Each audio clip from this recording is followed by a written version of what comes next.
Ċifri tal-Uffiċċju tal-Istatistika tal-Unjoni Ewropea juru li bejn Jannar u Marzu li għadda Malta flimkien mal-Olanda kellha l-akbar surplus fil-finanzi tal-Gvern fost il-pajjiżi kollha tal-Unjoni Ewropea. Iċ-ċifri juru li fl-ewwel 3 xhur tas-sena il-Gvern kellu surplus ta' 2.5% fil-finanzi tiegħu waqt li l-medja tal-Unjoni Ewropea kienet deficit ta' 0.5%. Malta kienet fost 10 pajjiżi mit-28 pajjiż tal-Unjoni Ewropea li kellhom surplus. L-istatistika tal-Eurostat turi titjib fil-qagħda finanzjarja tal-Gvernijiet Ewropej kif l-ewwel 3 xhur tas-sena l-isbilanċ fi 28 pajjiż membru kien ta' 0.5% u ta' 0.1% fil-pajjiżi taż-żona euro.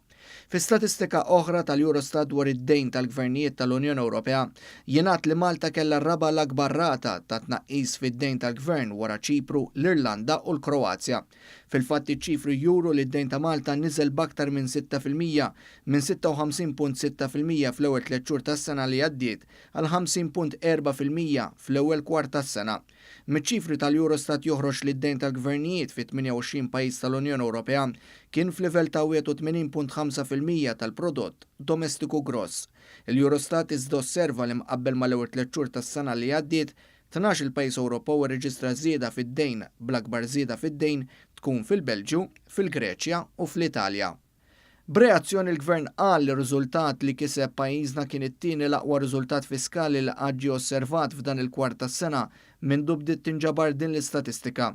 Dan wara sensiela ta' deficits qawwija tant li fl-aħħar kwart tal-2012 kien ġie osservat deficit ta' 4.6% tal-ġid nazzjonali.